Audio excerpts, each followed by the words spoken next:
I'm one of these people that's been luckier in life than probably I really deserve.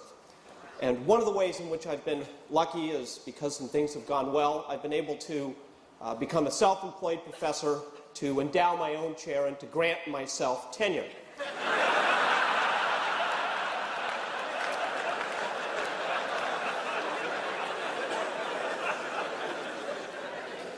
What that means is that I don't really have to do anything I don't really want to do. And I say no, or we say no. We have a council that says no to 24 out of 25 invitations to come and speak. So the 1 in 25 that we accept, there's always a reason, a very compelling reason to be the 1 in 25. And in this case, the compelling reason is this wonderful group of over 30,000 vectors, as I like to think of it. You folks are in positions of leverage and influence, kind of like major strands in the fabric of society. And through your work, whatever one's beliefs, through your work, society is stronger and people's lives are better. And the opportunity to reach 30,000 such vectors is just, the best I can say, it's a privileged opportunity. Now, I'm here, though, to challenge you. And as outstanding as your work is, as how deep and noble your motivations are, you can do better. And given the importance of your work, it is not acceptable or appropriate to be only good. You have to try to make your churches not just good, but great. And therein lies a problem. Good is the enemy of great. And if you think about it, that's one of the key reasons why we have so few things that ever become truly great. We, by and large, send our kids to good schools, not great schools. We, by and large, don't have great government because we have good government. Works pretty well. Most companies, which is what I've spent my life studying, never become great because most are quite good. And the truth is, the great society of abundance that is the modern world for many countries, the sad truth is that many people will have to get to the end of their lives and have to accept the horrifying truth that they did not have a great life or help others have great lives because they compromised, and it's so easy to settle for just a good one. Good is the enemy of great. And I'm here as a teacher to share with you some of what I've learned in now almost 15 years of research about what separates great from good, how good might become great, and in particular, a style of leadership that might be essential for making that happen. Now, my approach is empirical. I love data. I'm doing some new research right now where the raw, uncalculated data can't be backed up on a single 700 megabyte CD-ROM. And it just makes me really happy.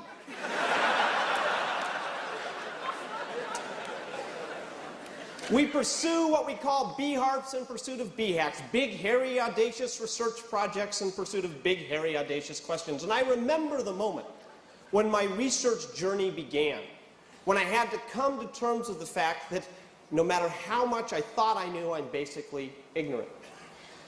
I was teaching a course at Stanford Graduate School of Business on entrepreneurship.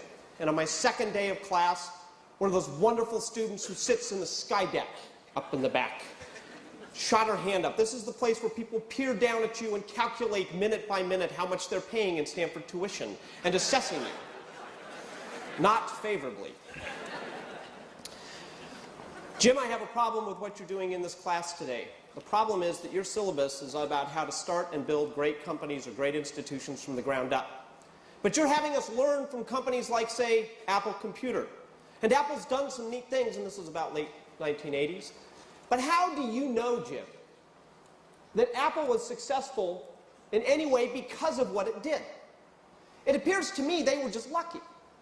If you had the Apple II in 1977 and the Macintosh in 1984, you could do a lot of things that were just flat out unintelligent, and for a while it wouldn't matter. They were in the right place at the right time. And so if that's the case, let me ask you a question. Why should we learn from you? How do you know that you're not just feeding us managerial cyanide? Now, I was 29 years old, and I had ringing in my ears the comments of a faculty member, a colleague of mine named Robert Bergelman, who said, whenever you get a question like that, try to look wise.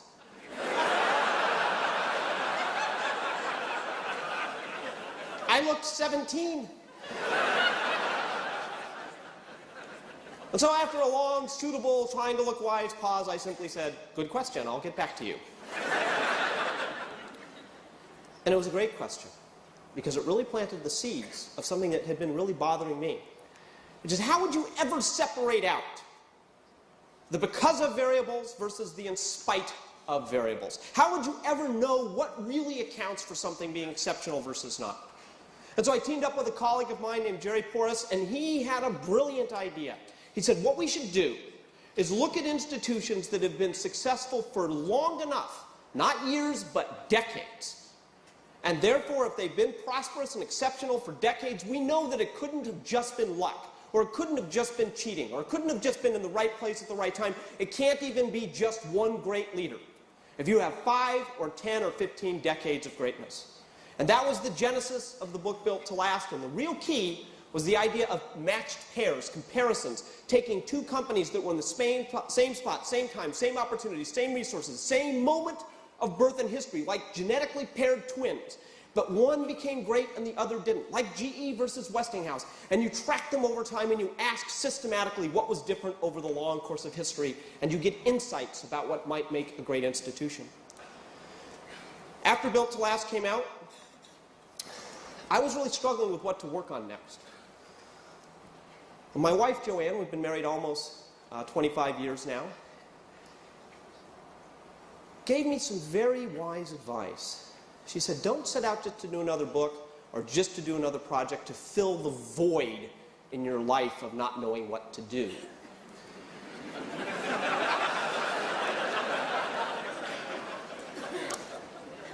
Why don't you wait until a question picks you? And so I began to wait. And I waited 6 months and a year and 18 months and had a sinking feeling another question might not ever come. And then one night, I was given a gift. Another great, challenging student. And this student leaned over his salad. His name was Bill Meehan, who ran the San Francisco office of McKinsey & Company. And he leaned over his salad and said, Jim, we appreciate what you and Jerry did in Built to Last. It's academically interesting. It is depressing.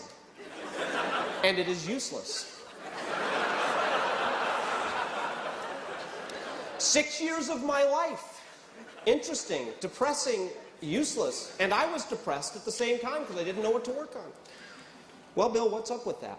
And he said, if I look at it closely, the conclusion I draw is that good is good and great is great and never the twain shall meet. Because the companies that became great in your study had the right parents. They had the right wiring from early on. They had the right founders, and they grew up great. And the good ones remained good, and the great ones became great, but good never became great. That is academically interesting, but depressing for most of the world because they didn't get that start, and it is useless. Good question, Bill. I'll get back to you. And so we set off on a new research project, 5 years in duration, and I'd like to just quickly pop up the first slide, where we basically said, let's take on this challenge. Let's take on the task of looking at those that go from good to great. And we basically said, look, there's got to be companies, organizations that for a long portion of their history were just bumping along. They were only okay. They were only average. And then, bang, something happened. And out of that, they went to a completely different stature. And there have to be other companies that were in the same spot, same time, same opportunities, same resources, same industry, same constraints, and they kept going sideways. And if we could ask what was different, what allowed one to make the leap and the other not, we might learn more about what makes for a great institution. Well, that's the research background. And I want to emphasize that all of our work really isn't about companies. It's about great institutions. We just get at it by studying companies. And what we're looking for are timeless principles, universal laws of physics of building a great institution that you can rely upon today or any day. And if we can put our finger on those timeless principles and adhere to them with consistency, we will have a better shot. Now, I would love to be able to spend all day going through all the principles we've discovered in all of our research so far. And I can't do that because we don't have the time. I would love to be able to spend some time going in depth about one of the principles that we call first who, then what? The idea that if you really want to build something great, you don't first figure out where to drive the bus and then get people on the bus to take it there. No, it's the opposite. You need to first get the right people on the bus, get the wrong people off the bus, and the right people in the right seats, and then figure out where to drive it. It turns out that that old adage that we've heard over and over again, people are our most important asset in a great institution, is wrong. In a great institution, people are not your or anyone else's most important asset. The right people are. And we all know when we've had the wrong people. If you have the right people on the bus, you do not need to spend time managing them. If you're spending time figuring out how to manage or motivate or incentivize, to bastardize the English language, people, you just have the wrong people. If you have the right people, they are self-motivated, self-disciplined, self-directed. First who, then what? Right people on the bus, wrong people off the bus, right people, right seats. I know that's hard in this world, but to build something great requires being rigorous, not necessarily ruthless, but rigorous. I'll put on this idea a challenging idea in your head. If you are truly ambitious for the cause, might you be letting down the cause if you do not have the leadership discipline to deal with the question of whether you have the right people? Where does your responsibility lie?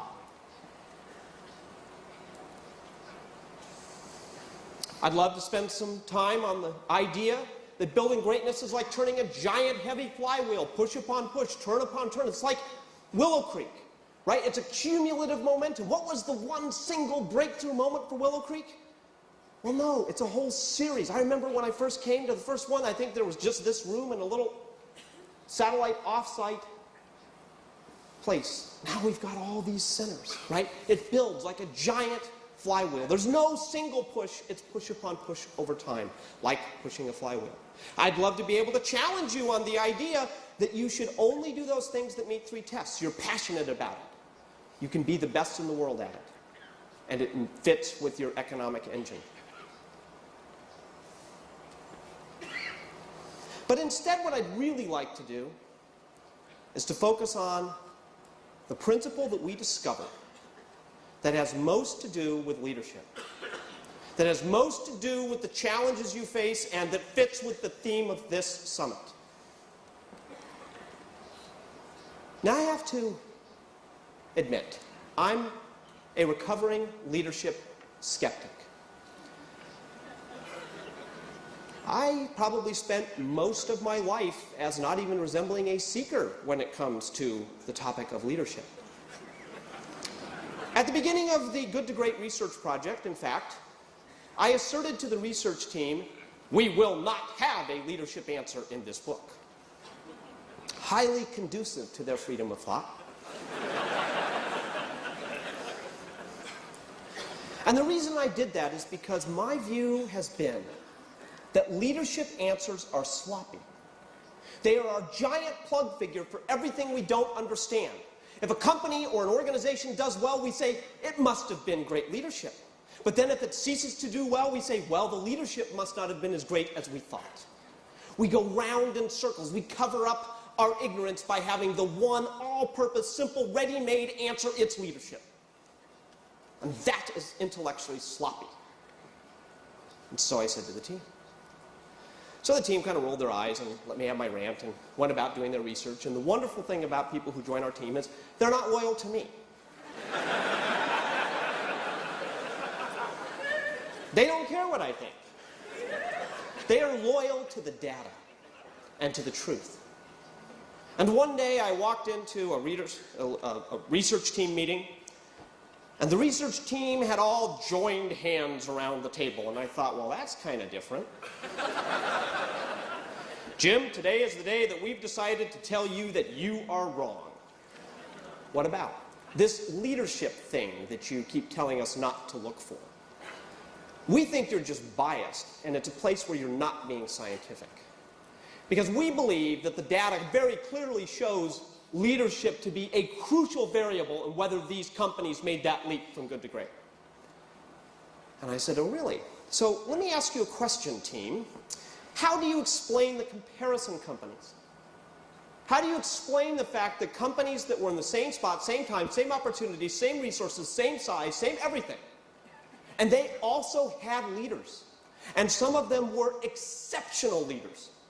No one can tell me that Jack Eckerd at Eckerd was not a leader, but it was Walgreens that made the leap from good to great. And as we look through case by case, we find leadership in both the good to great companies and the comparisons. It tells us nothing. We must ignore it. To which the team said, we thought you'd say that. So we did our homework. And here's what we've discovered in the data that you're too blind to see, Jim. Our read of the data shows clearly that all the good to great leaders were cut from the same cloth. And it was a cloth that was different than the comparison companies. The answer is not leadership, but the type. Now that got my attention. And what we found, in fact, is a unique breed, a blend, a special set of characteristics that are sort of leadership plus, that really separated those that made the companies great versus only good. And I'd like to put up on the screen the hierarchy as we came to see it. And we basically said, look, leadership is a hierarchy of capabilities. At the first level of that capability is level 1, individual skills, just your basic raw individual capabilities.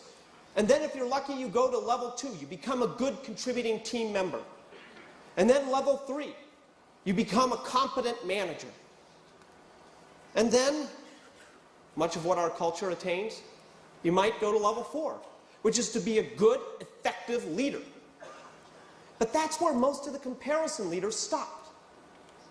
See, because what we found is that the good to great leaders went to a different level. They had levels 1, 2, 3, and 4. But there was something special, and we had to end up calling them simply level 5 leaders. We didn't know what else to call them, but it was this extra plus dimension. So what is a level 5 leader like? How is a level 5 leader different? One of my favorite examples of a level 5 leader is a fellow named Darwin Smith. When Darwin was a young man, he was told by officer training school, "You will never be a leader, Mr. Smith." And part of this is because he had had a charisma bypass.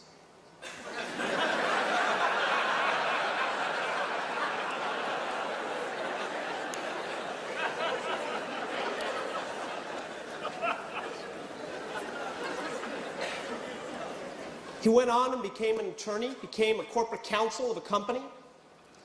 And shortly after being named chief executive officer, there were shades of his experiences as a young man. And the director pulled him aside and said, "Darwin, I want you to know that I voted for you. I will support you as the chief executive officer of this company, but I also want you to know that I don't think you have the qualifications to be the chief executive of a major Fortune 500 corporation. And once I conclude that in fact you are incompetent for the position, I will initiate proceedings to remove you. You will never be a leader, of course, Mr. Smith." Now, at the end of his tenure, after doing one of the most remarkable transformations in corporate history that I've ever studied, And recently, we compiled a list from all of our research of what we think are the 10 greatest CEOs in America of all time. He clocks in at number 5. At the end of his tenure, after making one of those curves, a huge transformation, he sums up by saying, "I was just trying to become qualified for the job." Darwin Smith never wanted it to be about him. When the Wall Street Journal came and wanted to do a story on the company, he said, "Wonderful. You can do a story on the company. You can do a story on our people, on our culture, and our technology, and all the neat things that we're doing, but you cannot do a story on me." The reporter shows up, sits down, begins asking Darwin questions. "Mr. Smith, would you care to explain your management style?" Darwin was worried about where this was going, so he wanted to deflect it from himself. And he had a wonderful response to the reporter. 4 minutes of silence, followed by one word: eccentric.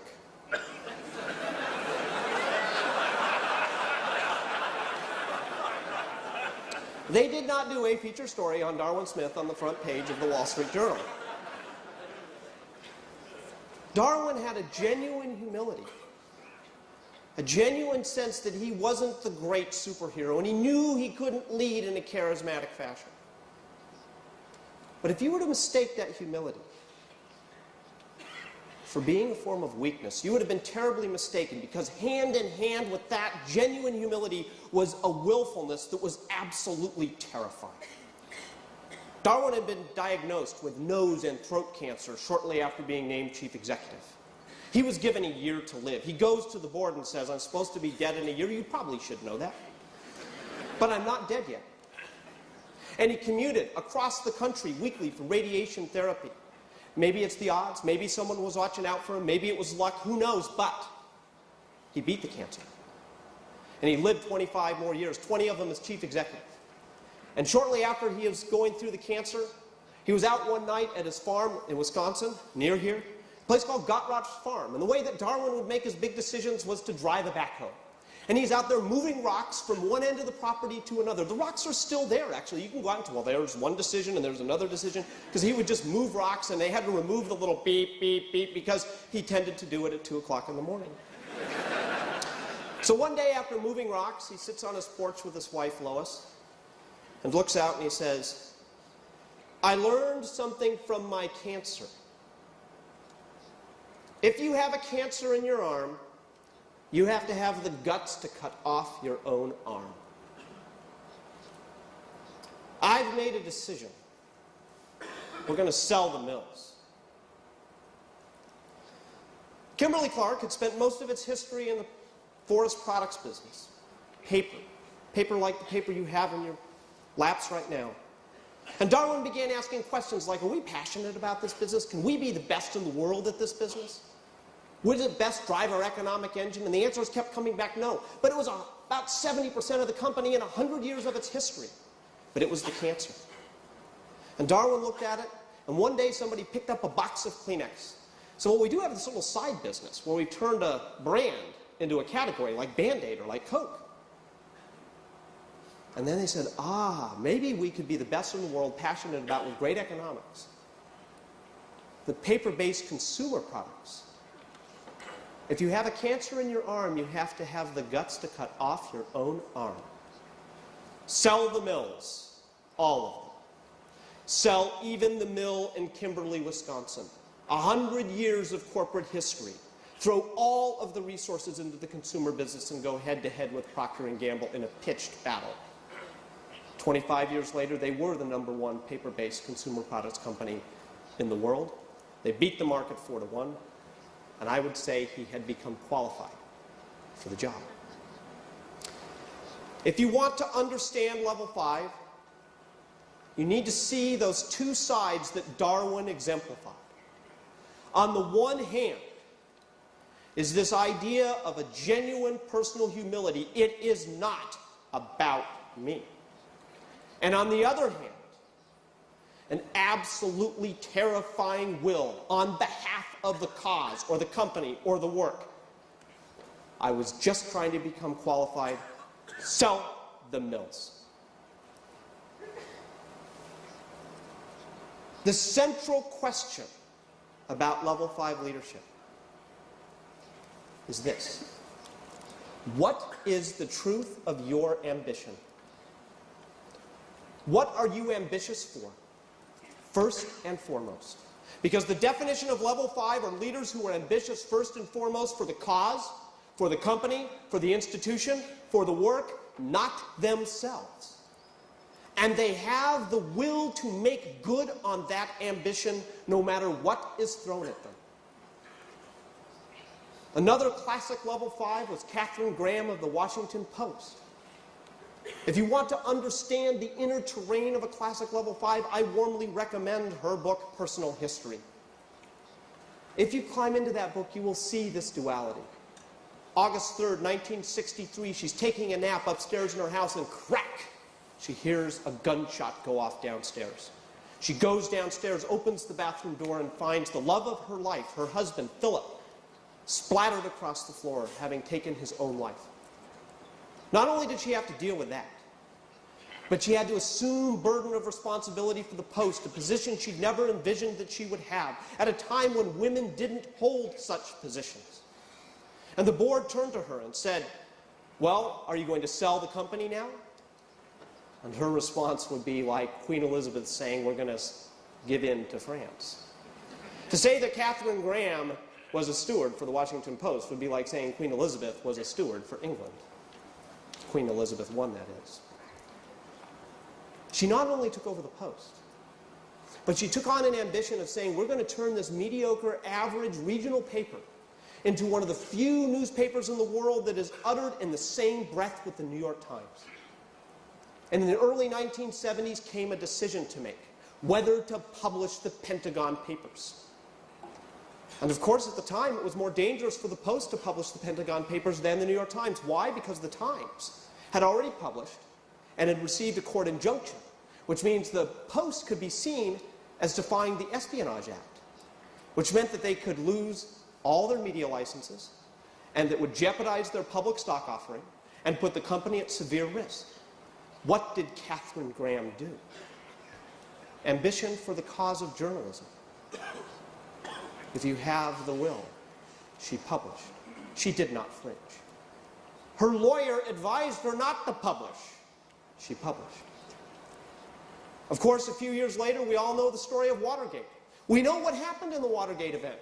We know that Woodward and Bernstein were right. We know about the Watergate tapes. But at the time they were doing the story, they didn't know any of that. As she says, she would stand there and look at her reporters and say, if this is such a great story, why then when I look over my shoulder, are there no other journalists on our tail?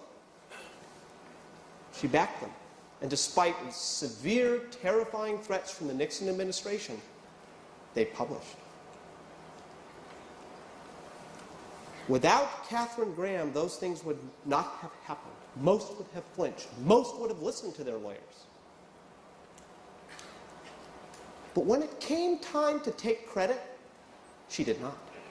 I encourage you to read the paragraph at the end of the Watergate story of her memoir. I think the word luck or lucky appears something like 20 times. And she says, we were basically lucky this and lucky that. We were lucky we found the tapes, and I was lucky to have really good people, and lucky that. Well, yeah, you were lucky up to a point like to be Katharine Graham, too. And what that shows is a key idea for level 5 leadership. And one of the first steps to becoming a level 5 is to become comfortable with the window and the mirror. See, what we found that the good to great leaders did was when confronted with the undeniable fact of success, they would stand and point out the window to factors other than themselves, trying to pin the blame for success on other people. And if they couldn't identify a specific person, they were blaming good luck. But when things went badly, they would never look out the window. They would stand and look in that mirror and say, I am responsible. And what did we find in the comparison companies? We found leaders who, when things went really well, oh, they loved that mirror. I am responsible. I'm really good.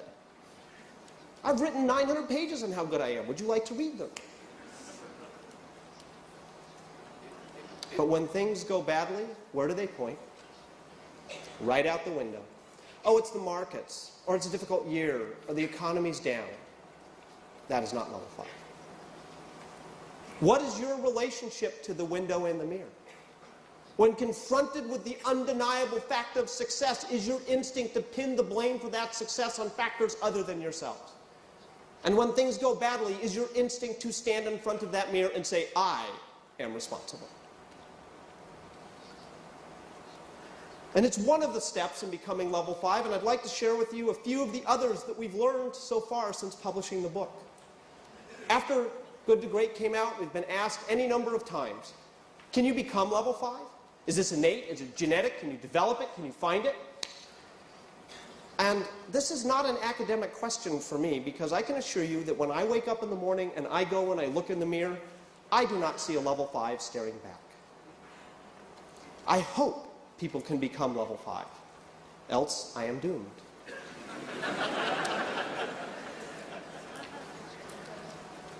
One leader who I think did become a level 5 was Lou Gerstner of IBM.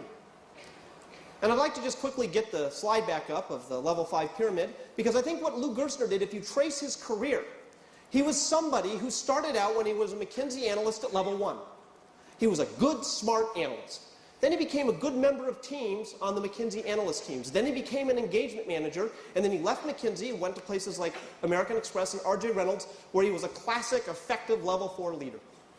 And I think for Gerstner, most of the evidence, as I see it, he might disagree, is that it was really about kind of classic, ego-driven, win-purely driven, economic-driven success. And then he took the job to turn around IBM. And at the end of his tenure, he writes a wonderful sentence. Something happened along the way I did not expect. I fell in love with IBM. And for the first time in his career, he was burdened with responsibility where making it great mattered more than his own sacrifice, suffering, and achievement. I fell in love with IBM. And it teaches two things. One, it is possible to move through those levels. And two, whether you can be level 5 is somewhat contextual. I don't think that you can be level 5 in every situation. The truth is, in order to endure the terrifyingly difficult decisions, to publish the Pentagon Papers, to sell the mills, to do all the things that Gerstner did, you have to care enough about what you're responsible for. And here's the key. You either do or you don't. And the question I'd put to you is, do you care enough to endure the suffering of being level 5 in your role? And if the answer to that is no, find another role.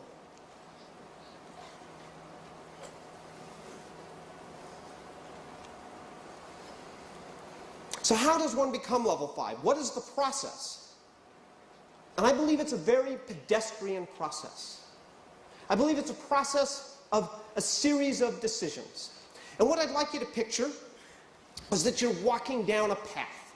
And as you walk down this path, you're confronted with a choice. And in the right fork is a choice that, if you're really honest, is about you. That could be about your aggrandizement or about what you get, or it could be simply about your comfort. Right? Go back to the right person on the bus issue. I think of George Kane at Abbott Laboratories, who, when he took over the company, was walking down a path, family company. Sitting in all the seats were brothers and cousins and aunts and uncles and moms and dads, and guess what? They were the wrong people on the bus in the wrong seats. Now imagine having to look at them and say, if you don't have what it takes to potentially be the best in the industry at your seat, you will not hold that seat or you won't be on this bus. And I'd like you to picture Thanksgiving. Sorry I had to fire you. Would you like some more turkey? Now, over at Upjohn, a very comparable company at the same time, which was also family, same situation, and the leader there couldn't bring himself to say to his brothers and cousins and aunts and uncles and moms and dads, if you don't have what it takes, you will not sit on this bus. Now, being about you could be simply you don't want to confront the difficulty of that decision. That's also about you. It doesn't have to be just about aggrandizement. The level 5 choice is what will make the cause the best. And you're at that, and then you've got the other fork. What would the level 5 do? And you're at a choice point. And becoming level 5, I don't think is some cosmic thing and you go off and meditate for 5 years and come back as a level 5. I think it's very concrete. You reach that point, and everything is pulling you to the right. And just once, you will yourself to the left. And maybe you only do it 1 out of 10 times at first. But 1 is better than 0. And maybe you eventually get 2 times, and then 3 times, and then 5, and then at some point, maybe you're so practiced at this, you're so good at it, that 8 out of 10 times confronted with that fork, you would do what the level 5 would do. And I don't know if at that moment you're a level 5, but I sure know the people around you think you are. And so let me give you a task, let me give you a tool, a concrete thing to do in the next year. I challenge each of you to begin your own personal win-loss journal of level 5 decisions. I'd like you to actually keep track of when you're at those choice points. Note them. You don't have to share the journal with anyone else. But it's your own journal of, I was at that level 5 choice point. Today I lost. Yesterday I lost. Today I won. And get your win-loss ratio up. First, what is it? And second, make it go up. All I ask is that in the next 5 years, you get to better than 50%.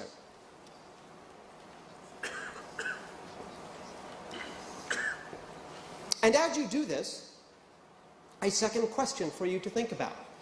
Which is harder for you? Humility or will? Which is your dark side?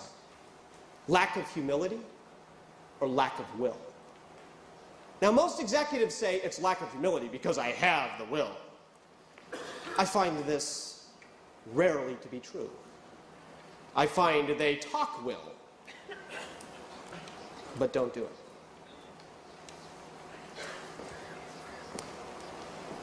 Now, there's a special part of level 5 that I want to hit for this group. And it's the special topic for this group of the need to overcome the curse of charisma. I've come to see that charisma is like any other liability in life, a lisp or a limp or chronic skin disease. You can overcome it and still build a great institution.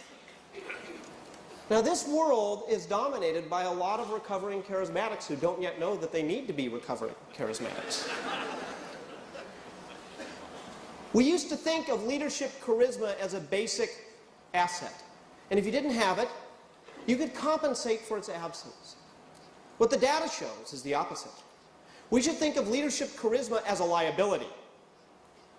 And if you happen to be afflicted with that liability, you can compensate for its presence.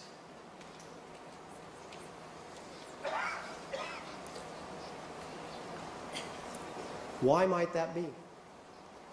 See, if you're a charismatic leader, so much depends on you as the catalytic force. And the problem is that's not sustainable. If you leave your church and it declines in your absence, you have failed.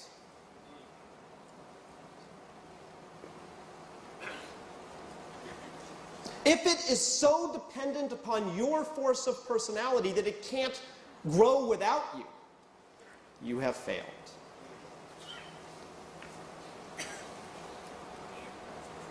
Now, there's a couple things I'd like to suggest for maybe how to transcend this curse of charisma. First of all, I want to give you some hope. For those of you who are struggling with the idea of, my gosh, I've spent most of my life thinking of my charisma as an asset, now you're telling me it's a liability. That's right, I am. But it's one you can transcend. And I like to think of a really great charismatic level 5. It is possible to be charismatic in level 5. And that's Sam Walton of Walmart, because he was very much to his company what a great pastor is to a church. He was the charismatic light. He was the leader that got everything going. He was the one that everybody associated with the company. And we wrote Built to Last wondering what would happen when Sam went away. Well, what happened is it went from about 30 billion to today about 270 billion and on its way to having a GDP that rivals England.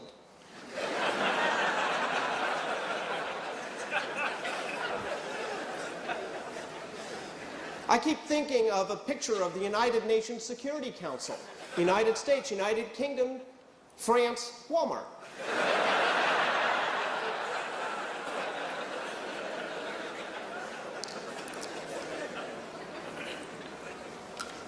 The point is, Sam understood the liabilities of his charisma. Sam understood that if the system was about him, if it was dependent on him, it wouldn't transcend him. And so he did two brilliant things. Did three, actually.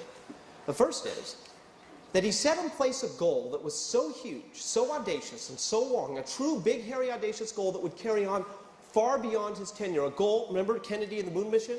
Kennedy died. The moon mission went far beyond him. That's what Sam did at Walmart. Put a goal in place that goes far beyond your tenure. Second, he picked a brilliant successor, a man named David Glass, who most people would not say was highly charismatic, to prove that the success wasn't charisma in the first place. Handed it off and set the conditions for that flywheel to keep turning. And third, he built mechanisms that were the catalytic forces themselves rather than being the catalytic force himself. And the key is to build those mechanisms. Think about the founders of the United States. They're not here to inspire us anymore, but the mechanisms are in place, driven by the values. We hold these truths to be self-evident, translated into the mechanisms of the Constitution. That. And what it means is that you have to make the shift from being a charismatic time teller to being a charismatic clock builder, where that clock can tick independence of your presence to tell time. On our website, where everything is free, it's a teaching site, we have an article called Building Catalytic Mechanisms. I encourage you to download it, circulate it, plagiarize profusely, just use it. Build mechanisms that will drive that clock if you were to disappear tomorrow.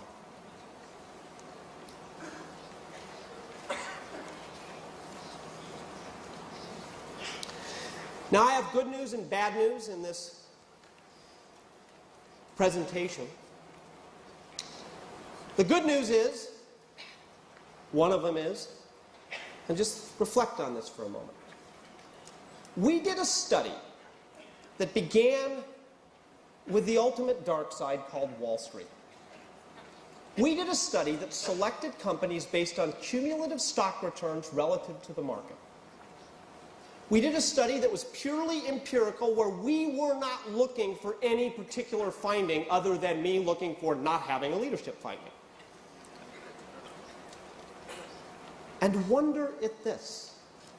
In a purely empirical, stock-driven, results-driven, scientific research study, what do we find? A leadership answer that has resonance with spiritual teachings of the great world religions. I have to emphasize, we were not looking for this, but the data gave it to us. I think that's cool.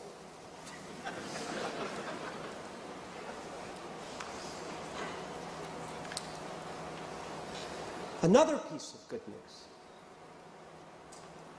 When we wrote the book, and when I was slaving over the words, I was pretty pessimistic about level 5. I thought, this is such a high standard. There's just going to be a few freaks of nature that are level 5s. And if it really takes level 5s to have a great society, I'm just not so sure we're doing anything other than going the way of Rome. And in fact, we've seen a lot of evidence of that, haven't we? We live in a level 4 culture. We live in a culture that systematically deselects level 5. We live in a culture that reveres the non-level 5s. We have had, in the business world anyways, a generation of leadership who were ambitious first and foremost for themselves, and we are paying the price for it today.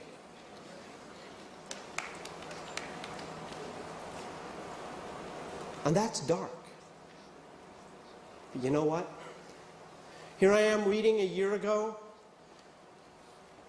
front page of USA Today, a respective back on September 11 of the year before. And there's this story about a mid-grade civil servant in the air traffic system in New Jersey And there's this wonderful line where after the first plane had hit the first tower, where he says, "We didn't know what was going on, but I knew something. I knew that if I was overreacting, it would be the end of my career. But I had to make a decision, so I shut the airspace down." That's a level 5 decision. That's a level 5 decision by a mid-grade civil servant running the New Jersey air traffic space. And it got me thinking and looking around and realizing that level 5 is everywhere in our society. It just tends not to be at the top.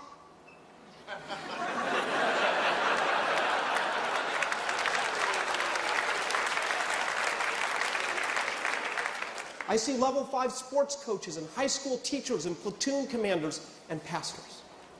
Level 5 is the mortar that holds the bricks of society together if you look closely.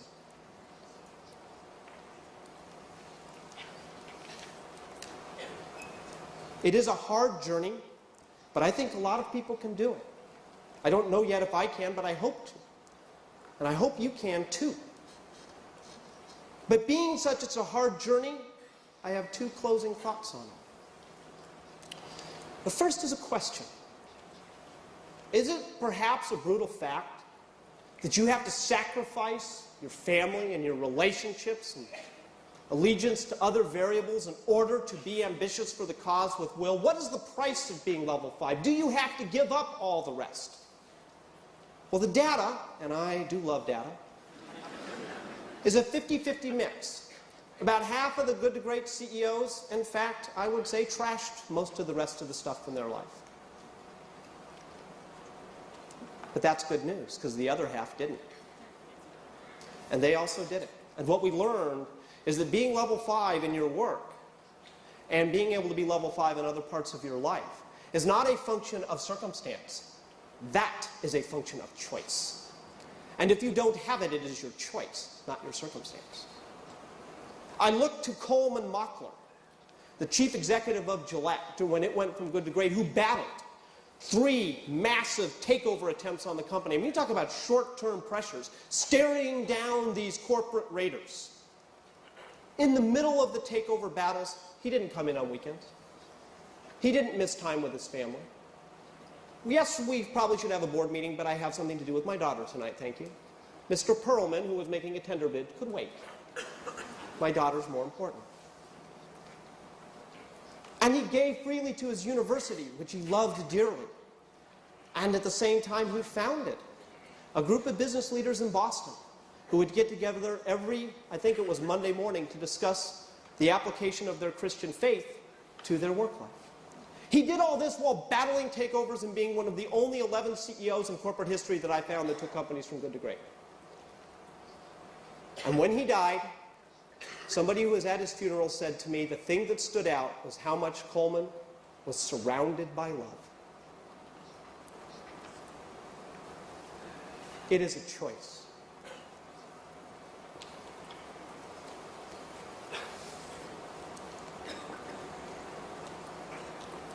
And the last point I'd like to make has a story behind it. See, because I think these choices, your level 5 win-loss journal, the mechanisms you might put in place, increasing your questions to statements ratio, all of these things have behind them one really key question. And that is, what's the integrity, not of your outputs, but of your inputs? See, because I'd love to be able to come here and tell you that if you do absolutely everything we talk about in good to great, you will absolutely attain greatness. I can't promise that. Luck is still a variable. I would like to be able to come here and tell you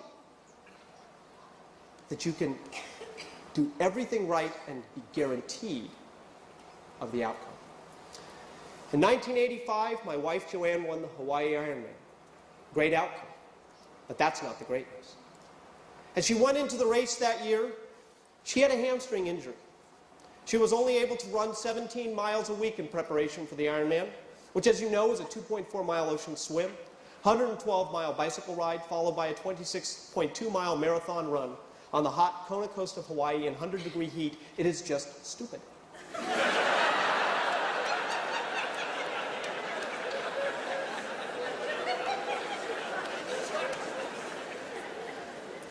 She comes into the race. She has a good swim. She has a great bike. She comes off, and 10 miles into the run, she's the lead.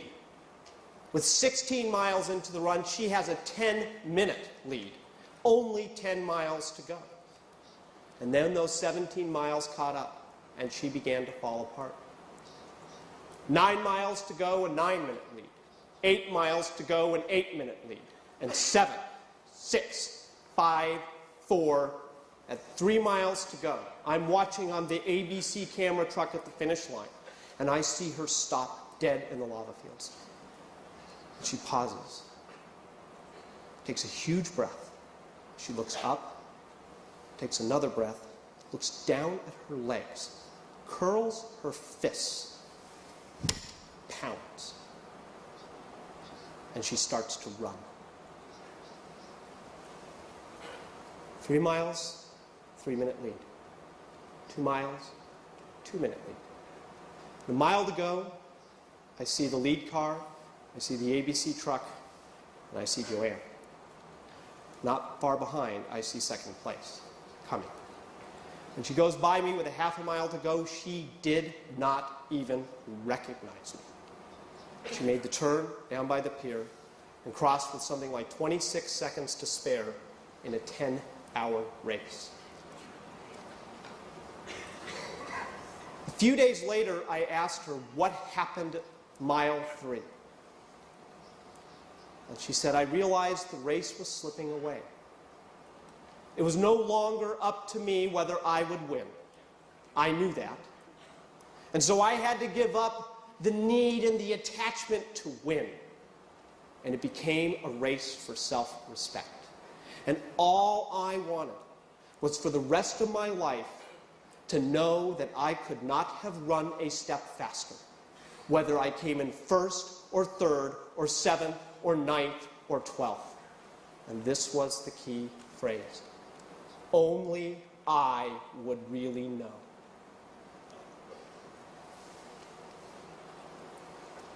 That lesson is, in the end, what I see as the deepest lesson of greatness that didn't even come from my research. If you can't promise the outcomes, you can't guarantee the growth of your church. You can't guarantee in the end whether you're first or third or fifth or seventh or 12th. The only thing you can guarantee is the integrity of your input. And you're the only one who ever really knows whether you cut a corner or lied or did it not as well as could be done, or made a whole series of non-level 5 decisions disguised as level 5 ones. Only you know. And if in that quiet sense of you knowing, you really like what you see, then whatever the outcomes and the sizes of your churches, you have attained a level of greatness that I think is even higher. And that is what I wish for you more than anything else. I will leave you with those thoughts and say thank you again for the privilege.